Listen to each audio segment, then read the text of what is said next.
इस कहानी में हमें दो लवर को दिखाया जाता है। लड़के का नाम इक और लड़की का नाम मैरिन होता है। इक मैरिन से बहुत ही ज्यादा प्यार करता था, लेकिन मैरिन का एक दिन मर्डर हो जाता है और सब सोचते हैं कि इक ने ही मैरिन का रेप कर उसको मार दिया है। इक सभी से बोलता है मैंने मैरिन को नहीं मारा है, लेकिन कोई भी उसकी बात पर विश्वास नहीं करता है। लेकिन अचानक इक के पास कुछ सुपर पावर आ जाती है, जिससे वो मैरिन के मर्डर का पता लगा लेता है। फिर हम इक को देखते हैं जो अपने घर जा रहा होता है, जहाँ पे उसकी मॉम और डैड रहते हैं। इक के मॉम का नाम लिदिया और डैड का नाम ड्रिक होता है। इक का एक बड़ा भाई भी होता है जिसका नाम टेरी है, जो एक सिंगर होता है। इक के डैड को उसके ऊपर शक रहता है कि इसी ने मैरिन को मारा है। इक के डैड उससे ये बोलते हैं, जिससे वो गुस्सा होके वहाँ से बाहर चला जाता है। इक के पीछे उसका भाई भी जाता है उसको विश्वास दिलाने के लिए, जो कहता है मैं जानता हूँ तुमने मैरिन का मर्डर नहीं किया है। तभी वहाँ पे इक के बचपन का फ्रेंड आ जाता है जिसका नाम ली होता है। ली एक लॉयर रहता है जो मैरिन के केस को हैंडल कर रहा था, जो इक से कहता है लैब जल जाने की वजह से मैरिन के पोस्टमार्टम रिपोर्ट जल चुके हैं, जिससे हम अब मैरिन के मर्डरर का पता नहीं लगा पाएंगे। इक यह सुनकर बहुत परेशान हो जाता है और बोलता है अब मैं क्या करूं। ये बोलकर इक वहाँ से एक बार में जाता है जहाँ पर उसकी फ्रेंड काम कर रही होती है, जिसका नाम कैनिना होता है, जो इक से लव करती थी। कैनिना उसको पीने के लिए कुछ देती है। इसके बाद हम कुछ लोगों को देखते हैं जो मैरिन को श्रद्धांजलि देने के लिए आए होते हैं, जिनमें से एक मैरिन के डैड भी होते हैं जिनका नाम डेल होता है। वो सभी से बोलते हैं मैं इक को एक अच्छा लड़का समझ रहा था, पर उसने मेरी बेटी का मर्डर करके खुलेआम घूम रहा है। इक ये सब पीछे खड़े होकर सुन रहा था। उन सब के जाने के बाद वो उस जगह को डिस्ट्रॉय करने लगता है जहाँ पे मैरिन का फोटो और कैंडल रखा हुआ होता है। तभी वहाँ पे कैनिना आ जाती है और उसे ये सब करने से रोकती है। एक कैनिना से बोलता है मैं मैरिन से प्यार करता था, लेकिन वो मुझे ऐसे छोड़ के कैसे जा सकती है। कैनिना उसको समझाती है और अपने घर ले जाती है। एक नसीम होता है जिसकी वजह से कैनिना के साथ इंटीमेट हो जाता है। मॉर्निंग में एक को अपने सिर के ऊपर कुछ अजीब सी चीज होने की फील आती है। जब वो मिरर के सामने जाके देखता है तो उसे अपने सिर के ऊपर हॉर्न निकलते हुए दिखाई देते हैं। एक अपने सींगों को देख के परेशान हो जाता है और वो डॉक्टर के पास जाता है। जब वो काउंटर से फॉर्म लेकर उसको भर रहा था, उस जगह पे एक छोटी सी लड़की बहुत शोर मचा रही थी। उस लड़की की मॉम एक से बोलती है मुझे अपनी लड़की को लात मार के शांत करवाना चाहिए, क्योंकि आप फॉर्म भर रहे हैं, आपको परेशानी हो रही होगी। दरअसल ये सब ईक के सींगों की वजह से हो रहा था, जिससे उस लड़की की मॉम अपनी सच्चाई ईक के सामने बोलने लगती है। जब ईक फॉर्म फिल करके काउंटर पे ले जाता है, तभी वो उस लड़की की मॉम से टच हो जाता है, जिससे वो उसके मॉम को पास्ट देखने लगता है। और ईक को मालूम चल जाता है कि सींगों के निकल जाने की वजह से मुझे कुछ स्पेशल पावर मिल गई है। इसके बाद हम डॉक्टर को देखते हैं जो ईक के सींगों को देखते हैं। उनको ईक का सींग नॉर्मल लगता है। एक डॉक्टर से सींगों को कट करने के लिए बोलता है, जिससे डॉक्टर उसको बेहोश करते हैं। जब ईक बेहोश हो जाता है तो सीन उसके पास्ट में जाता है और हमें उसके बचपन को दिखाया जाता है, उसने किस तरह मैरिन से फ्रेंडशिप की। जब ईक होश में आता है तब वो देखता है डॉक्टर नर्स के साथ ही इंटीमेट हो रहा है। ये देखकर ईक वहाँ से अपने फ्रेंड ली के पास जाता है उसको अपनी सींग दिखाने के लिए, मगर ली को ईक का सींग नजर नहीं आता है। ईक सोचता है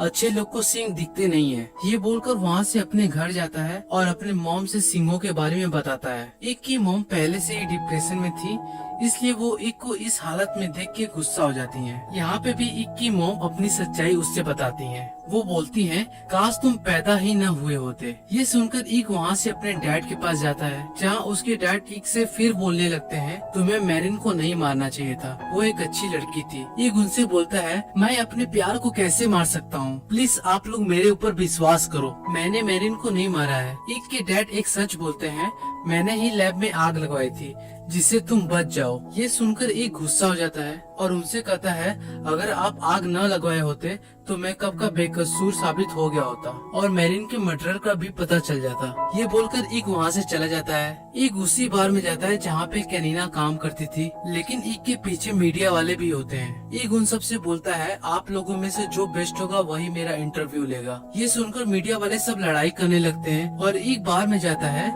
जहाँ पे कैनिना काम करती थी और वहाँ जाके सभी से कहता है कि आप लोग मैरिन के मर्डर के बारे में जानते हैं। उसमें से एक आदमी बोलता है जिस रेस्टोरेंट में तुम मैरिन के साथ गए थे उसी रेस्टोरेंट की एक वेट्रेस ने तुम्हारे ऊपर धब्बा लगाया है। ये सुनकर एक बार से बाहर निकलता है और अपने कार में जाके बैठता है। तभी उसको मैरिन का रिंग दिख जाता है और वो अपने पास्ट को याद करने लगता है, जहाँ वो मैरिन को प्रपोज करने के लिए जाता है, लेकिन मैरिन उसके प्रपोजल को ठुकरा देती है और कहती है मैं तुमसे शादी नहीं कर सकती। ये बोल के वहाँ से चली जाती है। एक यह सुनकर रेस्टोरेंट से बाहर निकलकर घर जाने लगता है। उसका भाई उसको रोकता है पर उसकी बात नहीं सुनता है, वहाँ से चला जाता है। उसका भाई मैरिन से पूछता है क्या हुआ, लेकिन वो कुछ भी नहीं बोलती। मॉर्निंग में हम एक को देखते हैं जिसके पास पुलिस वाले आते हैं और बोलते हैं तुमने मैरिन को आखिरी बार कब देखा था। एक बोलता है सब कुछ मेरे वजह से हुआ है। उसी जगह से सीन चेंज होता है और हम एक को प्रेजेंट में देखते हैं जो उस रेस्टोरेंट में जाता है उस वेट्रेस के पास और उससे बोलता है तुम मेरे बारे में पुलिस और मीडिया वालों से क्यों झूठ बोल रही हो। वेट्रेस बोलती है क्योंकि मैं न्यूज़पेपर और टीवी में आना चाहती हूँ, मैं भी फेमस होना चाहती हूँ। एक बोलता है तुम पागल हो गई हो, लेकिन मेरा भाई यहाँ था,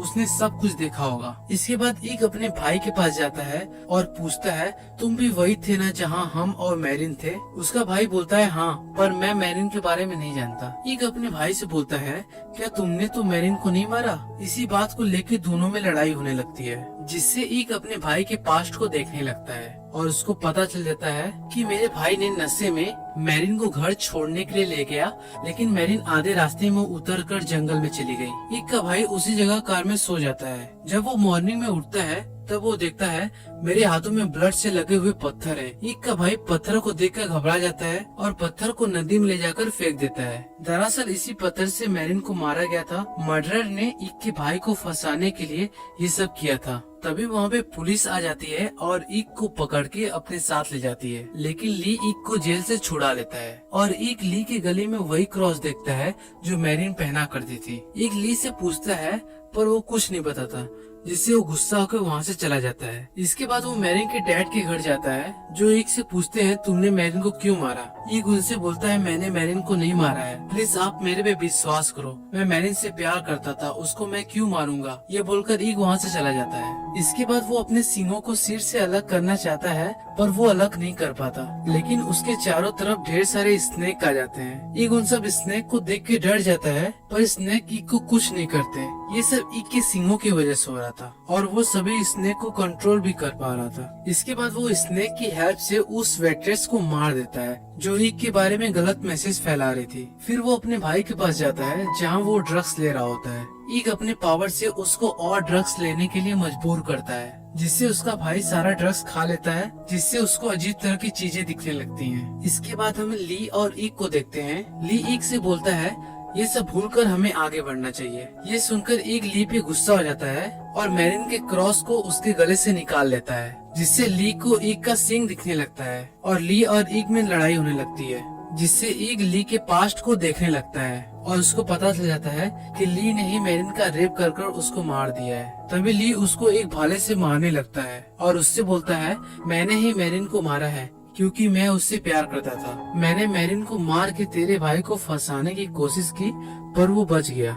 ली ईक को मार के घायल कर देता है और उसके ऊपर फ्यूल डालकर उसको जला देता है और कार के साथ ही उसको नदी में ढकेल देता है और ये बात न्यूज में फैल जाती है कि ईक अब मर गया। इसके बाद हम ईक के भाई को देखते हैं जो हॉस्पिटल में भर्ती होता है। दूसरी तरफ हम ईक को देखते हैं जो बच जाता है और मैरिन के डैड के पास जाता है और उनको मैरिन का क्रॉस दे देता है। मैरिन के डैड बोलते हैं अब मैं इस क्रॉस का करूँगा क्या, तुम ही इसको रख लो। जब ईक क्रॉस को अपने गले में पहनता है तब वो पहले की तरह नॉर्मल हो जाता है। इसके बाद ईक वहीं जाता है जहाँ पे मैरिन का बचपन बीता हुआ होता है। उसको वहाँ से एक लेटर मिलता है जिसमें लिखा हुआ होता है ये लेटर मेरे मरने के बाद ईक को मिलेगा। उसमें लिखी थी मुझे फैमिली कैंसर है जो मेरे परिवार को है, इसलिए मैं ईक तुमसे शादी नहीं कर सकती। ये पढ़कर ईक समझ जाता है कि इसलिए उस रात मैरिन मुझसे गुस्सा होकर वहाँ से चली गई थी और मेरे प्रपोजल को ठुकरा दी थी। ईक अपने भाई के पास जाता है और उससे कहता है मुझे पता चल गया मैरिन का मर्डर कौन किया है। उसका भाई पूछता है कौन। ईक बोलता है ली ने ही मैरिन को मारा है। इसके बाद वो उसी जगह पे जाता है जहाँ पे ली मैरिन को मारा था। एक ली को उस जगह पे बुलाता है और उससे बोलता है, मैं जानता हूँ तुमने ही मैरिन को मारा है। तभी वहाँ पे पुलिस ऑफिसर और ईक का बड़ा भाई भी आ जाता है। ली उन सभी को देख के डर जाता है और पुलिस के गन को ले लेता है, जिससे उन सब में लड़ाई शुरू हो जाती है। ली ऑफिसर को गन से शूट करके उनके सिर को फोड़ देता है, जिससे ऑफिसर मर जाता है और ईक के भाई के पैरों में वो गन से शूट कर देता है, जिससे वो घायल हो जाता है। फिर वो ईक को मारने के लिए आगे बढ़ता है, लेकिन ईक गुस्से में आकर अपने क्रॉस को निकाल देता है, जिससे वो इंसान से एक डेविल बन जाता है। ली उसके ऊपर गन से शूट करता है पर उसको कुछ भी नहीं होता। ईक अपने सींगों को ली के पेट में घुसा देता है, जिससे ली घायल हो जाता है और ईक अपने स्नेक की हेल्प से उसको तड़पा के बुरी तरह से मार देता है। ईक का भाई ईक को बचाने के लिए उसके पास जाता है, पर ईक धीरे धीरे पत्थर बन जाता है। इसी सीन से मूवी खत्म हो जाती है। दोस्तों